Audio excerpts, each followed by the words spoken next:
Do you deny that science cannot account for everything? Yes, I do deny that science So can what account. can't it account for? Well, had you brought that up in the debate, I had a number of examples that I was going to give.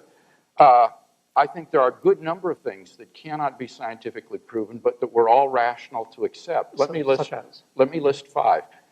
Logical and mathematical truths cannot be proven by science. Science presupposes logic and math, so that to try to prove them by science would be arguing in a circle.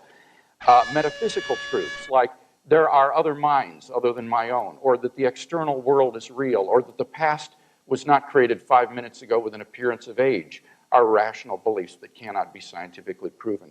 Ethical beliefs about statements of value are not accessible by the scientific method. You can't show by science whether the Nazi scientists in the camps did anything evil as opposed to the scientists in Western democracies. Aesthetic judgments, number 4, cannot be accessed by the scientific method because the beautiful, like the good, cannot be scientifically proven. And finally, most remarkably, would be science itself. Science cannot be justified by the scientific method. Science is permeated with unprovable assumptions. For example, in the special theory of relativity, the whole theory hinges on the assumption that the speed of light is constant in a one-way direction between any 2 points A and B. But that strictly cannot be proven. We simply have to assume that in order to hold to the theory. But you're missing the whole... So put that in your pipe and smoke it. Yeah, So none of these beliefs can be scientifically proven, and yet they are accepted by all of us, and we're rational in doing so. But what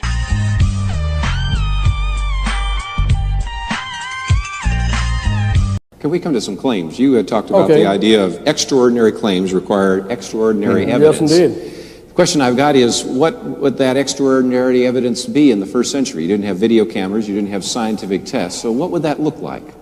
If there had been a video camera there at the door of the tomb, you know, and we could see the angel coming down, rolling aside the big stone, that sort of thing, well, I would say probably, first of all, it was made in the Walt Disney studio. That would be my first hypothesis. You know, that Steven Spielberg had something to do with it, you know. This watchword, extraordinary claims require extraordinary evidence, is really just an excuse for an a priori rejection of the miraculous, because you didn't give any sort of evidence that would satisfy you with respect to one of these extraordinary claims. It made it sound like, to me, you were saying that nothing would convince you, no matter what. No, all sorts of things would convince me. Well, with respect to the resurrection, though, I mean, you said if there was a video camera, you'd say it was a fake stone that was rolled away. You know, I mean, what sort of... That would be the more reasonable hypothesis under the circumstances. Well, but see, that's what I fear. It is. It's just an a priori rejection of the miraculous here. You're not. There isn't any kind of literary testimony, historical testimony that could convince you. But you're saying that when you say extraordinary, really what you're saying is no amount of evidence would convince me of these extraordinary claims. Sure it would. If tomorrow morning, immediately after breakfast, suddenly there was an earthquake, you know, and a silvery light shone in the sky, and the leaves dropped from the trees, and I dashed outside, and there, towering over us like 100 Everests, was this giant figure with lightning playing around his Michelangeloid face, and he pointed down and saying, "Be assured, Keith M. Parsons, that I do in fact exist, and I'm sick of your logic chopping." Dr. Craig, I would join you in the pew of the church, in the front pew of the church the next Sunday. You know. Be going to the question and answer period. We're going to go to the question and answer period, so we'll be going to the microphone as we wind this down. You don't think that you would have said, "Boy, I was having a hallucination."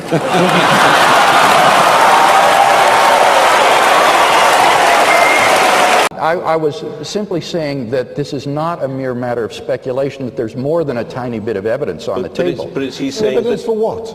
Evidence for a beginning of the universe. Yes. Well, we know that. Nobody disputes all right, well, that's what I'm offering in this first argument, is the evidence. But because there's a beginning doesn't imply a God. It does if the first premise is true, that whatever begins to exist has a cause. It logically follows that but the cause hasn't got to be God. Well, remember I gave an argument for thinking that this cause is timeless, spaceless, immaterial, enormously powerful, and personal. I think it's a computer. Well, that wouldn't... computers are designed by people. No, this is a self-designing computer. Timeless. Timeless. Well, that's a contradiction in terms. Why is it What's contradictory about it? A computer has to function. It takes Oh, time. no, this is a special computer.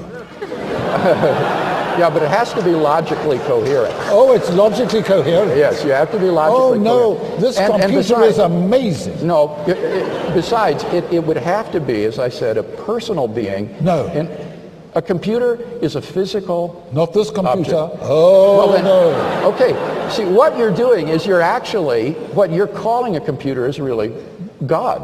A non-physical,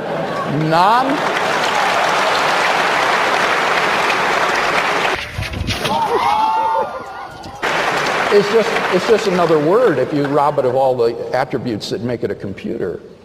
There's a lot of talk about the burden of proof, and I just wanted to point out firstly that you cannot prove the non-existence of a thing, and naturalists accept this. But the problem is when you invoke God as an explanation for that, what you're doing is you're invoking something that is inherently inexplicable. Thereby, you're not solving the problem, you're not explaining anything, you're confounding the problem. You have more to explain, and I just want to ask you, do you think that invoking God as a hypothesis about natural things or the origin of life or the origin of the universe, do you think that's an advancement to knowledge?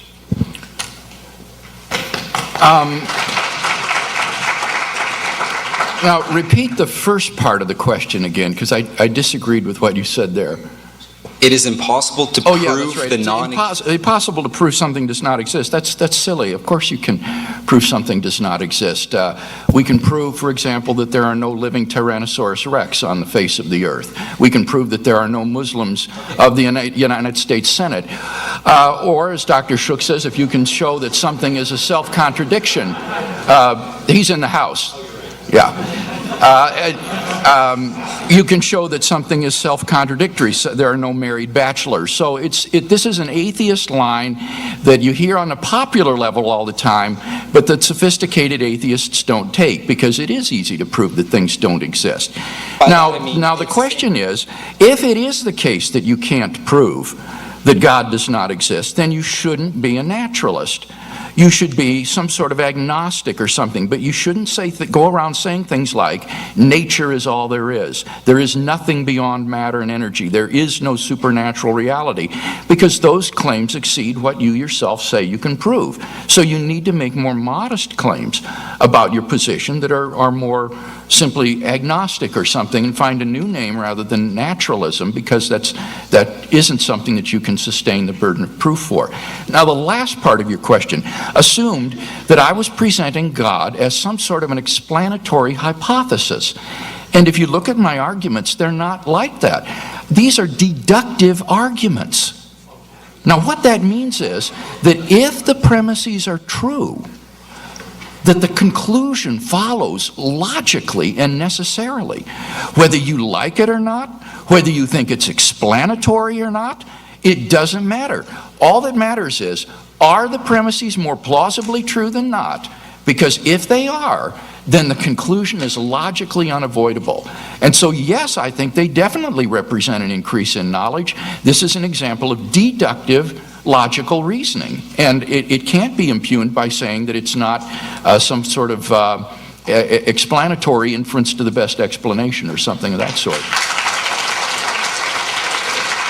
Think about Epicurus' argument that if God is omnibenevolent, omniscient, and omnipotent, if he knows about kids in Africa and that are born with AIDS, what do you think about him suggesting, him not intervening and him not changing that fact? That's a question that I've always struggled with. So I'm just wondering, could you expand on that, and I'd also like your input on it? The problem of evil and suffering has been greatly discussed by philosophers, and I think there's been genuine progress made in this century on this problem. I think it's important to distinguish between the intellectual problem of suffering and the emotional problem of suffering, because these are quite different from each other.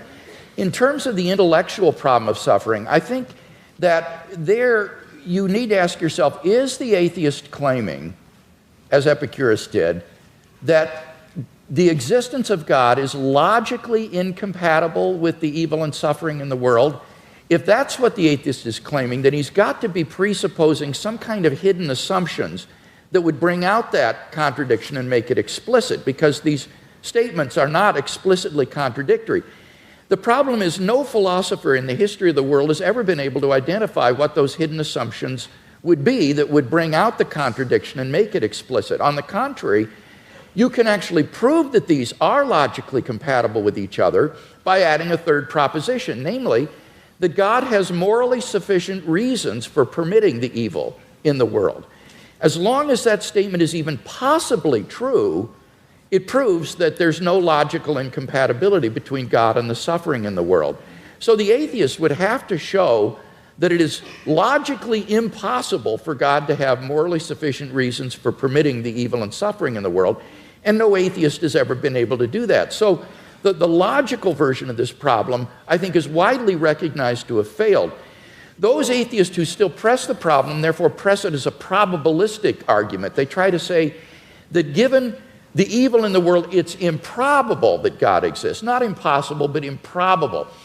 Well, again, the difficulty there is that the atheist has to claim that if God did exist, then it is improbable that he would permit the evil and suffering in the world.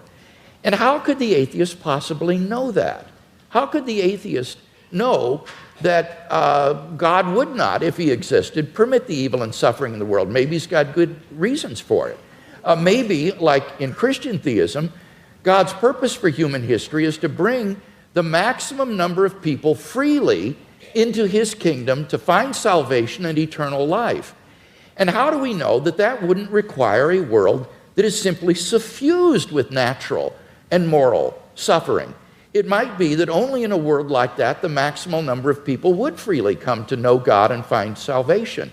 So the atheist would have to show that there is a possible world that's feasible for God, which God could have created, that would have just as much salvation and eternal life and knowledge of God as the actual world, but with less suffering.